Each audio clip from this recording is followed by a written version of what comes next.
ఐటీలో ఎంట్రీ కావాలా? Trainee software engineer గా అజా కోడింగ్ ట్యూటర్ లో 2 వీక్స్ ట్రయల్ పీరియడ్ లో వెంటనే చేరండి. నమస్తే విజయ పెద్దన గారు. నమస్తే ఉషా. కొన్ని సిచ్యుయేషన్స్ చేదాటిపోతూ ఉంటాయి, కొన్నిసార్లు మనుషులు చేజారిపోతూ ఉంటుంటారు. పరిస్థితులనైనా మనుషులనైనా మన చేజారిపోయిందన్న సిచ్యుయేషన్ని ఎలా హ్యాండిల్ చేయాలి అంటారు? చాలామంది అక్కడే ఆగిపోతూ ఉంటుంటాం. దాని నుంచి ఎలా ముందుకెళ్ళాలి? జీవితం అన్నాక ఉషా అన్నీ మనం అనుకున్నట్టు జరగవు, అవునా? సో లైఫ్లో ఎప్పుడు నిజం చెప్పాలంటే అన్ఎక్స్పెక్టెడ్గానే ఉంటుంది. నువ్వు అనుకున్నది అనుకున్నట్టు అన్నీ జరుగుతూ ఉంటే దాన్ని జీవితం అనరు. నువ్వు వేసిన ఏదో ప్లాన్, నీ ప్లాన్ ఎగ్జిక్యూషన్ లాగా ఉంటుంది. బట్ కొంతమందికి జీవితం అంటే అనుకోని అనూహ్య సంఘటనలు, అది దురదృష్టకర సంఘటనలు, కష్టమైన అంటే తీసుకోవటానికి భరించటానికి కష్టమైన పరిస్థితులు వస్తూ ఉంటాయి. అలాంటప్పుడు జనరల్గా ఆ భావోద్వేగాల్లో, ఆ ఎమోషన్స్లో మొత్తం ఓవర్వెల్మింగ్గా అయిపోయి బుర్ర పనిచేయదు వాళ్ళకి. ఫస్ట్ క్వశ్చన్ ఎవరికైనా, ఏ మనిషికైనా వచ్చేది జనరల్గా ఏదన్నా అనుకోని నెగిటివ్ ఇన్సిడెంట్ జరిగినప్పుడు, నాకే ఎందుకు జరిగింది, నేనేం పాపం చేశాను, నేనేం తప్పు చేశాను, ఇలాంటి క్వశ్చన్లు వచ్చినప్పుడు ఏంటంటే అది ఆ దుఃఖం కానీ, ఆ బాధ కానీ, ఆ అనుకోని సంఘటన వల్ల వచ్చే నెగిటివ్ ఇంపాక్ట్ కానీ ఇంకా ఎక్కువ ఉంటుంది. అలా అని వెంటనే పాజిటివ్గా ఆలోచించండి, తట్టుకోండి, ఇవన్నీ చెప్పినప్పుడు చెప్పటానికి ఈజీగా ఉంటాయి. ఒక మనిషి నిజంగా అలాంటి అంటే ప్రతికూల పరిస్థితుల్లో ఉన్నప్పుడు ఏంటంటే ఖచ్చితంగా first negative emotions, tension, stress ఇవే వస్తాయి. కాకపోతే ఏంటంటే అందులోనే ఉండాలా, అలానే ఆలోచించాలా, అందులోంచి బయటపడటానికి ట్రై చెయ్యాలా అనేది మన చేతుల్లో ఉంటుంది. ఎందుకంటే ఇప్పుడు చూడు, ఫస్ట్ థింగ్ మనం చెయ్యాల్సింది గుర్తించటం. అంటే ఏంటి, నాకు ఒక నెగిటివ్ ఇన్సిడెంట్ జరిగింది లైఫ్లో, నేను తట్టుకోలేని సంఘటన జరిగింది, నేను ఊహించని పరిణామం జరిగింది అన్నది ఫస్ట్ గుర్తించండి. సో గుర్తించినప్పుడే నెక్స్ట్ మనం సెన్సెస్లోకి వస్తాం. ఓకే, మనకు నష్టం జరిగింది అన్నప్పుడే దాన్ని ఒప్పుకోగలగాలి, ఇది జరిగింది ఏంటి అనేది. అంటే నీ ఫీలింగ్స్ కంటే సిచ్యువేషన్ని నువ్వు గుర్తించి ఒప్పుకోవటం ఎంత త్వరగా చేస్తే నీకు పరిష్కారం కానీ, సాంత్వన కానీ, నీకు ముందుకు ఎట్లా వెళ్ళాలనేది కానీ అంత త్వరగా నువ్వు చేయగలుగుతావు. చాలామంది ఏంటంటే ఒప్పుకోరు, గుర్తించరు, తీసుకోలేము. అది. సో ఆ స్టేజ్ నుంచి నువ్వు ఎంత త్వరగా జరిగిన దాన్ని ఒప్పుకోగలిగితే అంత త్వరగా నువ్వు బయటికి రావటానికి అవకాశం ఉంటుంది.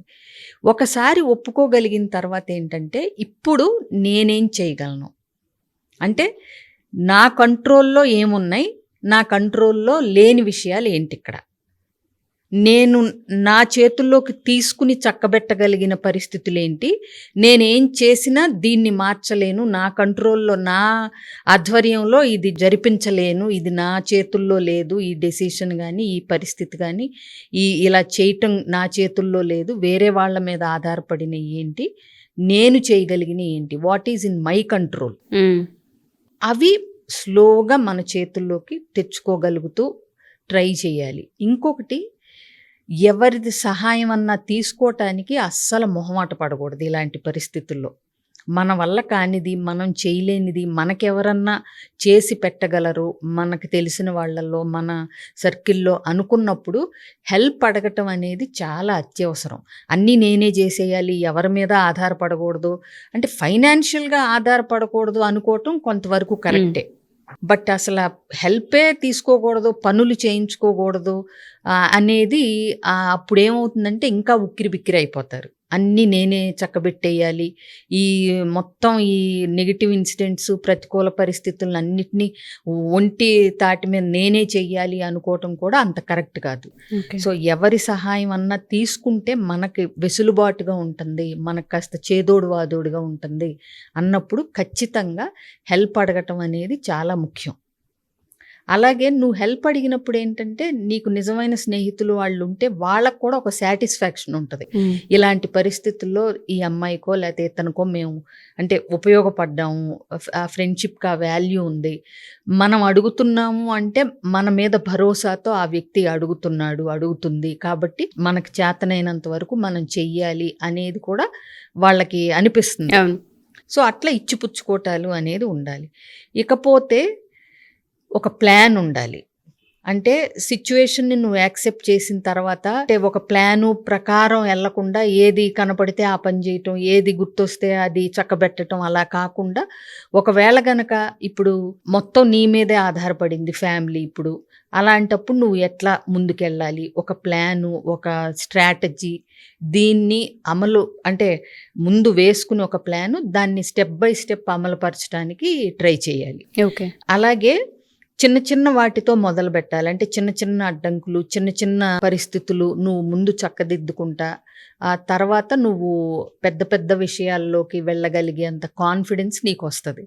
ఒకేసారి పెద్ద విషయాన్ని మొదలు పెట్టావనుకో కష్టం అవుతుంది నీకు. అర్థమైందా? సో కాబట్టి ఏంటంటే చిన్నగా మొదలుపెట్టు. దీంతో పాటు మెల్లగా నీ ఆత్మస్థైర్యాన్ని కూడగట్టుకోవాలి. అంటే నీ మీద ఆధారపడ్డ వాళ్ళ కోసం కానీ, ఆ నెగిటివ్ ఇన్సిడెంట్ ఉన్నప్పుడు ఆ మొత్తం ఫ్యామిలీకి నీవే ఆసరా అనుకున్నప్పుడు కానీ, లేకపోతే ఇది నేను చేస్తేనే నాకు ఉపయోగం, లేదంటే నాతో ఉన్న వాళ్ళకు ఉపయోగం అనుకున్నప్పుడు స్లోగా నువ్వేంటంటే ఆ బాధ్యతని కూడా తీసుకోగలగాలి. ఇప్పుడు పిల్లలు ఉంటారు, ఏదో ఒకటి జరుగుతుంది ఇంట్లో, ఒక దురదృష్టకర సంఘటన, పిల్లలు ఉన్నారనే సంగతి అప్పుడు గుర్తుపెట్టుకోవాలి. సో పిల్లల భవిష్యత్తు ఏంటి, పిల్లల్ని ఎట్లా పైకి తీసుకురావాలి, వాళ్ళని ఎలా చదివించాలి, వాళ్ళకి నేను ఎట్లా భరోసాగా ఉండాలి, వాళ్ళు డేలా పడిపోకుండా నేనెలా కాన్ఫిడెంట్గా ఉండాలి, ఆత్మవిశ్వాసంతో ఉండాలి, ఇలా చాలా రకాలు ఉంటాయి. అంటే ఇప్పుడు ఫైనాన్షియల్ ప్రాబ్లమ్స్ రావచ్చు, లేకపోతే ఇంట్లో ఎవరన్నా అంటే ఒక పర్సన్ని కోల్పోవటం జరగవచ్చు. ఇలాంటప్పుడు మొత్తం అంతవరకు ఉన్న అంటే సాఫీగా ఉన్నది ఒక్కసారి జీవితం బోర్లా పడిపోయినట్టు అనిపిస్తుంది. అవునా? సో అప్పటికప్పుడు 5 రోజుల్లో 10 రోజుల్లోనే చక్కదిద్దేసేయాలి అని కూడా అనుకోకూడదు. ఒక్కొక్కటి నిదానంగా నువ్వు ఎంతవరకు చేయగలవు, ఏం చేయగలవు అనేది ఇవన్నిటి కూడా ఫస్ట్ ఏంటంటే స్లోగా నీ బాధ్యతను నువ్వు గుర్తించి, జరిగిన దాన్ని గుర్తించి ఒప్పుకోగలిగి, తర్వాత ఒక ప్లాన్ వేసుకుని అవసరమైతే సహాయం అడిగి నీలో ఉన్న ఎబిలిటీని ఏదైతే ఉందో ఆత్మస్థైర్యాన్ని అది నువ్వు కూడా మోటివేట్ చేసుకోగలగాలి. ఎవరో వచ్చి చేస్తారు అనేది ఏం ఉండదు. పరిస్థితులను బట్టి మనమే ఎలా ముందుకెళ్ళాలి అనేది వచ్చినప్పుడు ఖచ్చితంగా మనకి దారి కనిపిస్తూ ఉంటుంది. మనం ఆ వేలో ఆలోచిస్తున్నప్పుడు దారి ఒక్కొక్కటి అన్ఫోల్డ్ అవుతా లేయర్స్ లాగా మనకు కూడా ఏంటంటే నెక్స్ట్ ఏం చేయాలి, ఎలా ముందుకెళ్ళొచ్చు, ఎలా దీన్ని అంటే ఈ ప్రాబ్లమ్ని మనం ఓవర్కమ్ అవ్వచ్చు, ఎట్లా దీన్ని సాధించవచ్చు, దీని నుంచి బయటపడవచ్చు, ఇవన్నీ తెలుస్తూ ఉంటాయి. అలాగే వెల్ విషర్స్ అనుకున్న వాళ్ళ సలహాలు కూడా తీసుకోవచ్చు. తీసుకుని నీకేది అన్వయించుకుని అందులో నీకేది సెట్ అవుతుందో చూసుకుని కూడా ముందుకెళ్ళొచ్చు మనం. ఓకే. అట్లా యాక్సెప్టెన్సీ అనేది అందరికీ మేబీ రాదు తొందరగా, బట్ ఎప్పుడైతే దాన్ని మనం యాక్సెప్టెన్సీలోకి వెళ్తామో, ఎప్పుడైతే దాన్ని మనం గుర్తిస్తామో, మీరు అన్నారు ఫస్ట్ సిచ్యుయేషన్ని ఏదైతే ఇన్సిడెంట్ జరిగిందో గుర్తించండి, జరిగింది అన్నదాన్ని గుర్తించి యాక్సెప్ట్ చేయగలిగితే ఏది పర్మనెంట్ కాదన్న ఆ రియాలిటీని అర్థం చేసుకోగలగాలి. ఎందుకంటే జరగగానే ఏదైనా సరే ఒక పెద్ద నెగిటివ్ ఇన్సిడెంట్ జరగగానే ఎవరైనా ఒకలాంటి షాక్లోకి వెళ్ళిపోతాం, దాన్ని ఒప్పుకోబుద్ధి కాదు, నాకే ఎందుకు ఇలా జరిగింది అనే క్వశ్చన్లు వస్తూ ఉంటాయి. సో వీటన్నిటి తర్వాత నువ్వెంత త్వరగా ఒప్పుకుంటే నీకు అంటే జీవితంలో సులభంగా మారటానికి త్వరగా అవకాశం ఉంటుంది. నువ్వెంత త్వరగా రియాలిటీని యాక్సెప్ట్ చేస్తే నీకు పరిష్కారం కానీ లేకపోతే ముందు అడుగులు కానీ త్వరగా పడతాయి, అక్కడే స్టక్ అయిపోకుండా. రియాలిటీని యాక్సెప్ట్ చేసే గట్స్ కూడా ఉండాలి. ఎగ్జాక్ట్లీ. Wonderful ma'am. చాలామంది ఒక దగ్గరే ఆగిపోతూ ఉంటుంటారు. వాళ్ళందరికీ కూడా జీవితం అనేది ఇంకా ఉంది, ఫస్ట్ దాన్ని మనం గుర్తించాలి, ఆగకూడదు. అప్పుడే మనం ఎక్కువగా హార్డ్ వర్క్ చేయాలి. మన పైన ఎవరైతే ఆధారపడి ఉన్నారో వాళ్ళ భవిష్యత్తుని కూడా గుర్తు తెచ్చుకోవాలన్న పాయింట్ ని గుర్తు చేశారు. అంటే ఇప్పుడు అన్నీ బాగున్నంతసేపు అందరూ అంటే ఆత్మవిశ్వాసంతో ఉన్నట్టు, అన్నీ చక్కదిద్దుకోగలిగినట్టు, అన్ని పనులు చేసుకుంటూ కనపడతారు మనకి. అంటే స్ట్రెంగ్త్ ఉన్న వాళ్ళలాగా కనిపిస్తారు. కానీ మనిషికి నిజమైన స్ట్రెంగ్త్ అంటే అసలు వ్యక్తిత్వం కానీ బయటపడేది కష్టాల్లో ఉన్నప్పుడే. అతను ఎంత అంటే మానసికంగా బలవంతుడు, లేకపోతే ఎంత బాగా డీల్ చేయగలడు సిచ్యువేషన్స్, ఎంత బాగా సమర్థుడు లేదా సమర్థవంతురాలు అనేది ఒక కష్టం వచ్చినప్పుడు ఎలా రియాక్ట్ అవుతున్నారు, ఎలా రెస్పాండ్ అవుతున్నారు, ఎలా దాన్ని తీసుకుని దాన్ని మేనేజ్ చేసి హ్యాండిల్ చేసి దాన్ని ఎలా పరిష్కరించుకోగలుగుతున్నారు, ఎలా ముందుకెళ్తున్నారు అన్న దాన్ని బట్టే ఒక వ్యక్తి యొక్క నిజమైన వ్యక్తిత్వం అనేది బయటపడుతుంది. Exactly true.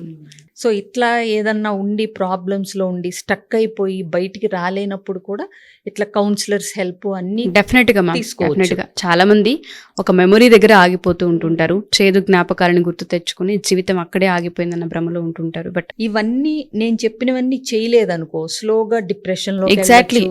యాంగ్జైటీలు రావచ్చు, వస్తుంది, alone అనిపిస్తూ ఉంటుంది, లోన్లీగా ఫీల్ అవ్వచ్చు. ఇది ఎప్పుడంటే నేను స్టక్ అయ్యి యాక్సెప్ట్ చేసి బయటికి రావటానికి ప్రయత్నించాలన్నప్పుడు, ఆ స్టక్ లోనే ఇంకా అక్కడే ఆగిపోయారు అనుకున్నప్పుడు కౌన్సిలింగ్స్ అవసరం. డెఫినెట్గా మ్యామ్, షూర్గా. సో విజయ పెద్దన గారు చెప్పినట్టుగా ఎవరైనా సరే పరిస్థితులు ఏవైనా సరే మన చేతుల్లో ఉండవు. కొన్ని మనం ఎక్స్పెక్ట్ చేసిన విధంగా కాకుండా మన చేయి దాటిపోయినప్పుడు ఇన్స్టెంట్ ఏంటి ఇలా జరిగింది అన్న దగ్గర ఆగిపోతూ ఉంటుంటాం. సో దానికి బయటపడడానికి చాలా రీజన్స్ అండ్ దాంతోపాటు చాలా ఫార్ములాస్ విజయ పెద్దన గారు చెప్పారు. కొన్నిటిని మనం యాక్సెప్ట్ చేయలేము, మన మనసుకి అది చాలా కష్టంగా ఉంటూ ఉంటుంది. అలా ఎవరైనా ఆగిపోయి ఒక ఇన్స్టెంట్ దగ్గరే మేము ఉండిపోయాము, పిల్లలు కావచ్చు, హస్బెండ్ కావచ్చు, రిలేషన్షిప్స్ కావచ్చు, లేదా కావచ్చు, బిజినెస్ దానికి సంబంధించిన లాసెస్ కావచ్చు, ఒక దగ్గరే ఆగిపోయాం అనుకున్న వాళ్ళకి కౌన్సిలింగ్స్ ఖచ్చితంగా ఉంటూ ఉంటాయి. వాటి నుంచి ఎలా బయటపడాలి, ఏ విధంగా ఓవర్కమ్ చేయొచ్చు అన్న వాటిపైన చాలా డీటెయిలింగ్గా మీకు కౌన్సిలింగ్ కూడా తీసుకోవడం జరుగుతూ ఉంటుంది. ఎవరికైనా ఇంట్రెస్ట్ ఉండి విజయ పెద్దన గారిని పర్సనల్గా కలవాలి అనుకుంటే కింద స్క్రోల్ అవుతున్న కాంటాక్ట్ నుండి కాంటాక్ట్ చేయొచ్చు. విజయ పెద్దన గారిని మీకు పూర్తి డీటెయిల్స్ అందిస్తారు. Thank you ma'am, thank you so much.